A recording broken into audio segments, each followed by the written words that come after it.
Hello, everybody, and welcome back to another episode of Hive in Session. I'm your host, as always, Ben Lind, and I'm very pleased to be joined by David Blackburn from the Financial Services Compensation Scheme, or as we know them here, the FSCS. David, thank you very much for coming on with me this afternoon. Absolutely my pleasure. Lovely to see you, Ben. Yes, always good when we have the opportunity to get together. For anybody, as we've said before, who isn't familiar with yourselves or you personally, David, do you want to give us a really quick breakdown of kind of who you are and what you do there? Yes, certainly. So my name is David Blackburn. I am the Chief People Officer of the Financial Services Compensation Scheme. We were launched in 2001 and we protect all regulated financial products in the United Kingdom. So if your service provider, bank, insurance fails, then we pay out claims against organisations who cannot. And since our launch in 2001, we have paid out billions in compensation and helped millions of customers get back on track. Well, hey, it doesn't get much more important than that as a function and a purpose, right?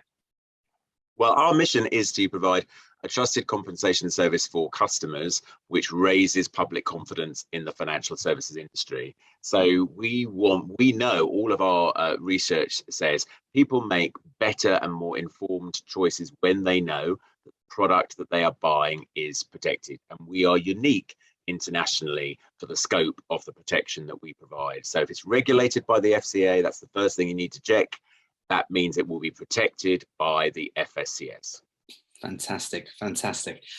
Well, that is in and of itself a very interesting topic and one that maybe we could get into another time, but we are here today, David, to discuss inclusion and belonging, right? That is why we've managed to steal 30 minutes of your valuable time to kind of talk us through this. Now, I don't want to suppose that everybody who watches this is going to be, maybe as advanced as you might be or as well versed in kind of what we mean when we talk about inclusion and belonging. So I think really what I'd start with is just a really kind of quick intro. Like what does that mean to you as a CPO and as a person?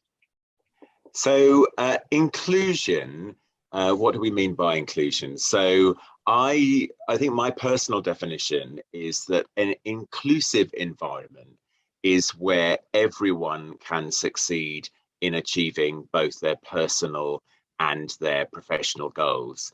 I was really fortunate last year to hear David Lammy speak at the CIPD conference, and he talked about the difference between equity and equality.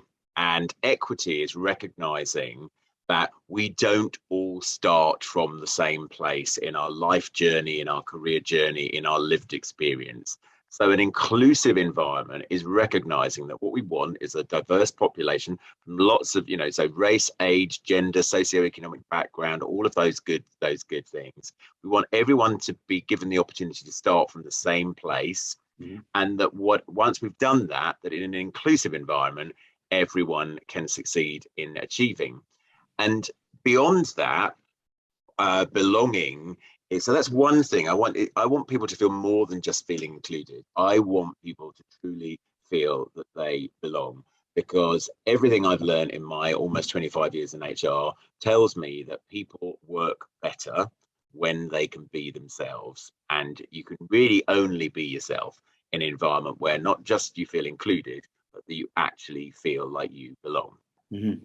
Very good. I would hey, I've got nothing. You won't be surprised to learn I've got nothing to add to that description. That kicks us off really nicely. And I think really this is a good place just to kind of bring up a very recent accolade that the organization has achieved. So I understand that you guys have been, really recognized as being very, very high up in the, I guess, in the gambit of organizations for being inclusive. 4th place most recently, is that correct?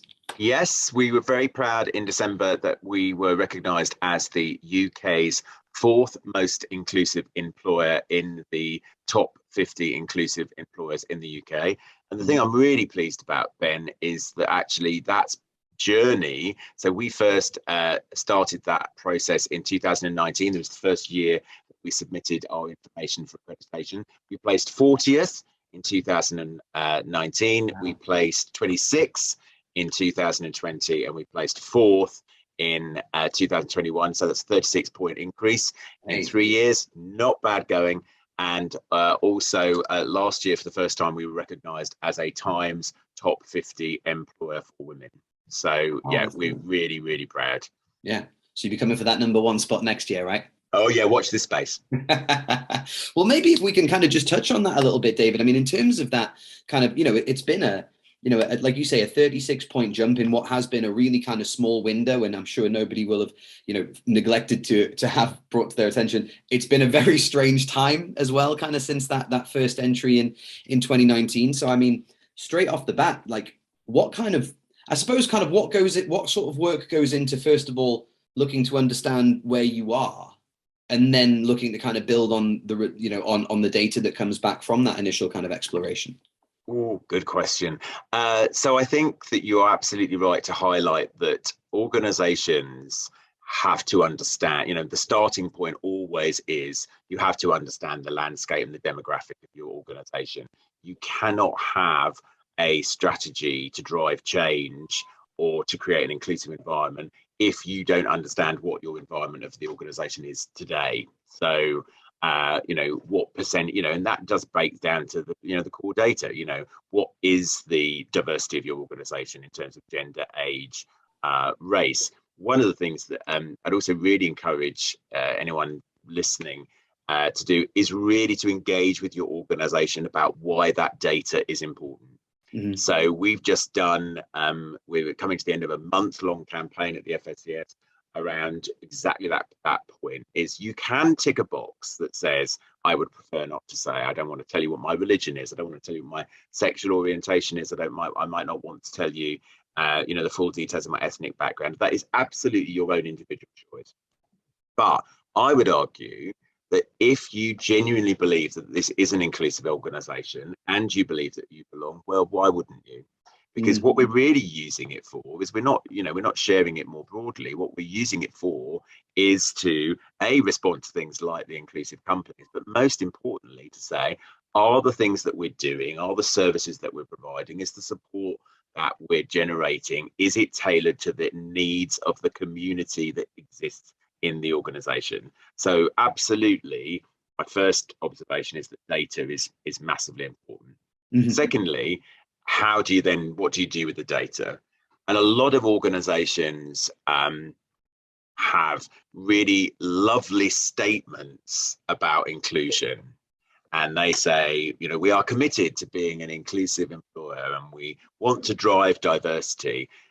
It doesn't happen by osmosis. You don't get from 40 to 4 without taking action. And so that's my second, is that you have to use the data to drive activity in the organization. It's only by taking action that you deliver change.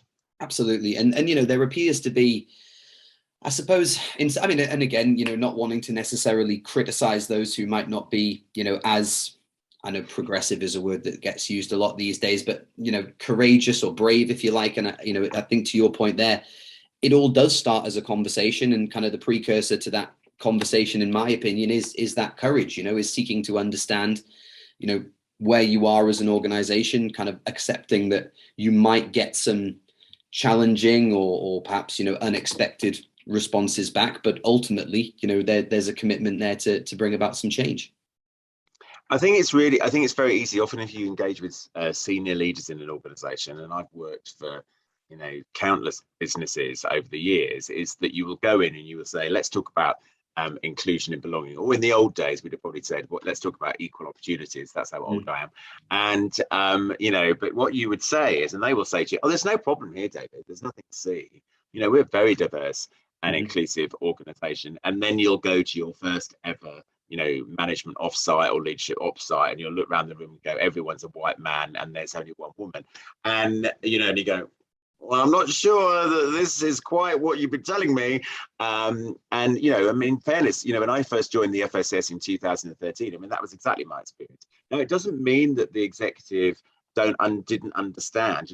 Mark, I will give a shout out to Mark Neal, my former boss, the former CEO. Mark is passionate about diversity and inclusion, but often what they don't know where to start. They don't know how to, they will have all the right principles, but they don't know where to start. And that's why I said earlier, you need to understand the data, and you need to engage with your people to make them understand why it's important, and also why it drives, it's not just about a progressive model thing.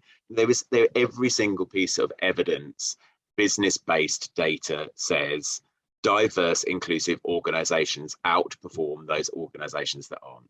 And there's a massive business imperative. We always say, I want the organization to reflect the communities, the breadth of the communities, and the lived experiences of the people that we serve. And the only way that you do that is by saying, let's create an environment where everyone feels they belong. And I think one of the terms that you hear kind of getting used when you talk about that kind of culture of belonging and how you create that is that sense of psychological safety. Yeah. I mean, can you give us an example of something that you've implemented there at the FSCS that's kind of looked to, I suppose, bring in let's say enhance that particular concept? I've got lots. You won't be surprised to know, but two that I'll share. So obviously, the emergence of Black Lives Matters over the last 18 months, which obviously happened during, also alongside the pandemic. So in a really unusual home life, working world situation for all of us. And, what we did not presume to have any of the answers. All we knew in that moment was that we needed to create a safe space for our Black colleagues to feel supported and able to share their reactions and how they were feeling to what was going on. Our Chief Operating Officer hosted a session. These sessions they weren't really facilitated. They were just open virtual conversations as they were at that time. And that became a thing, actually. So actually, after one, and we had put in 2 hours, and probably over the course of 8 hours of these conversations, and with each conversation, people were more open and more honest. And we very much didn't want the organization to think this is some people team initiative or the thing. We just said, as an organization, we want to create the space for you to be able to have these conversations and to talk about your anxieties and your feelings. And the openness and honesty with which people shared their lived experience, some of it which I had was mind-blowing for me. So we're a financial services organization.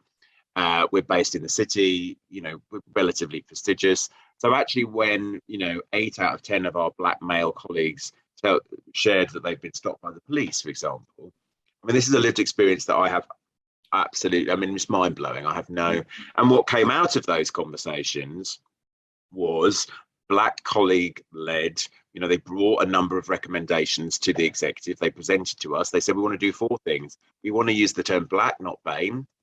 We want to call out, the individual. And we said, okay, we'll stop using it in our language and we'll start talking about Black colleagues.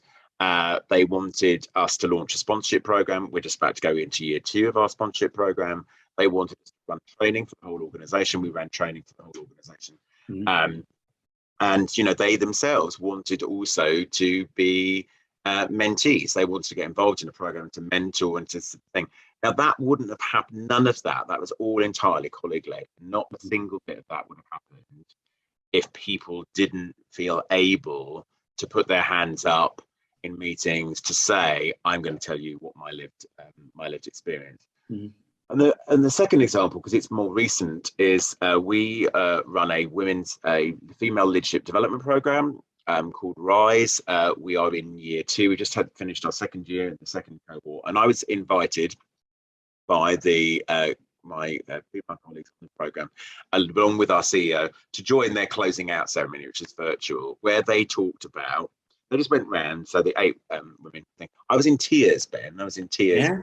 Because every single one of those women said, this is life-changing. This has been life-changing for me. I built an amazing network with these women. I feel so empowered. I feel so able to be myself. And this idea about, and the reason it made me really emotional is, trust me, it's what I get out of bed to do in the morning. I always say to my team, how do we make it easier for people to give their best every day? That's what we should be trying to do. So actually to hear colleagues say, oh my God, this has been life-changing. I've built such powerful relationships. So I just think, psychological safety, it's so important. Organizations are communities. We are a community. And I think that when you create the space that allows people to show their vulnerability, I think that's really, really, I think it's massively powerful. Those are two absolutely, fantastic examples there from, a couple of different demographics that, as we know, kind of historically haven't necessarily had the airtime that they deserve. I think the other thing that really jumped out to me there was the fact that, such kind of progress is being made. And yet, you used the word virtual there a couple of times as it relates to the conversations. And, this is me being a little bit selfish and stealing a question to ask something that I'm as curious about, but other people might not necessarily be, is, in your experience, and I don't want to prejudice the answer, like how big or small a barrier has the influence of remote working been as it relates to that sense of community that kind of pervades the organization? It's a really good question, and it's something that lots of HR directors and professionals have been talking about. Now that we are so far in this journey, in March will be 2 years since the first lockdown. What have we learned? And also particularly both. I mean, there's two elements. I think there's one actually about, we're talking about inclusion. So how does remote working, smarter working impact inclusivity, and does it create barriers to it? Lots of really interesting thinking and debate around that. Because so I'll say a little bit about that first, if that's all right, Ben. I think that when it's very, very easy. So when we talk about socioeconomic inclusion, it's very easy that when we went into this journey, to everyone's having a great time and everyone's having an amazing experience. Isn't it being lovely at home? It's great being at home. Working from home is amazing. Well, it is if you've got a dedicated workspace. It is if you've got a lovely, great big house with a garden. You've got a garden office in it, and all that's lovely. Really nice, bookcase lined study. It really isn't if you are working off your ironing board as a desk, or you're living in you're younger and you're living in a shared house, and so this idea that it's been amazing and liberating for everyone, well, it has to a certain extent, but also really thinking about, well, not everyone is having the same experience. And for those, so really interesting, we're already seeing the research, actually it's younger people more predominantly who really want to get back to the office. Also, so one of the things we did at the FSCS was really recognizing is that we instituted a £200 annual allowance to all of our staff to purchase better equipment. We want the home environment to be as productive as it possibly can be. The second thing, which is really a question about how do you build community, I do think that, of course, it's more challenging when it's all, at that stage, it was every single thing was through a Zoom meeting or a Teams call, but just then I think you just have to work a bit harder. So I don't think necessarily that the tools and the techniques are any different, but, if we took a lot of the things that historically had been face-to-face and made them all virtual. So people briefings, managers meetings, drop-in sessions with the chief executive, meetings with our engagement crew, thinking about how we might use video content more intelligently and pushing that out through SharePoint. So there are more messages of me on people's mobile phones than probably than they would like. Creating opportunities to involve colleagues' families. So competitions with colleagues' children, things that we do, virtual Easter egg hunts. I mean, there's nothing we haven't done, trust me, in the last 2 years. My favourite being getting Gloria Gaynor to record herself singing "I Will Survive" for the FSCS Christmas party. That is fantastic. And that's probably the highlight. But I just think I'm creating space really to have just to talk, and not necessarily about having an agenda. So, lots of people, it's really interesting. In the first wave, when we were all doing quizzes and God knows what else, and on a personal level, my friends were doing it. And by week 4, I was like, oh, God, I'm so over this already. But I just think just creating the space to just talk about how you're feeling, just to, and I do, I think there's a massive responsibility for leaders to role model the right behavior. And I think one of the things about the pandemic, in a weird way, when there are benefits, there are great things. It's massively accelerated the whole debate about smarter working, for example. But the last point that makes actually, we've been so much more engaged in each other's lives. When we ask each other now, how are we? We're asking it in a very different way to the way we were asking it 2 years ago. And I just think that that's a good thing. That's a good thing. We are much more engaged in each other's lives. And I just think the more that's how you build a sense of community. And then when people come back into the office, as they have now started to, and as indeed they were last year before the Plan B restrictions put into place, people go, my God, this is why I come in. This is, the reason I come in. Work is an activity, not a place. One of my big mantras. And the office is absolutely for collaboration, for creativity, for celebration, but it's about a community. You come in and you go, I'm part of this thing that's bigger than me, just me on my own. And isn't that exciting? And in a way, I feel like that brings us almost full circle, right? Back to that kind of belonging subject. You feel like, I think, kind of looking at, challenging the perception of the workplace and making more of an effort to see it, as a community. I think that makes it a little bit easier almost for you to understand, not just what value you add as the function of your role, but also as your kind of own unique personality in that environment as well. Ben, if I was to, be asked about some of the secrets of our success, that absolutely is one of the main pillars of the work that we've done over the last 3-4 years. So really making sure that every single person in the FSCS understands how they personally contribute to our organization's success. So what is it that I'm doing, David, Ben, that's driving the organization forward? How does that contribute to what my team are doing?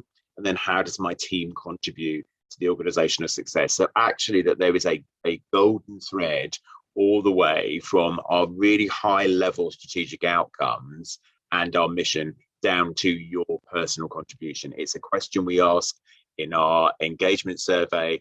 90% of our people say, I fully understand how I personally contribute to the success of the FSCS. And that's going to make you feel like you belong. Yeah. Excellent. Well, look, David, I can't think of a better place. To leave that there. So, thank you again for joining us. It's always great to have you on, and we'll look forward to doing this again soon. Absolutely, my pleasure, Ben. Enjoy the rest of your day. You as well. And thank you, everybody, for watching. See you next time.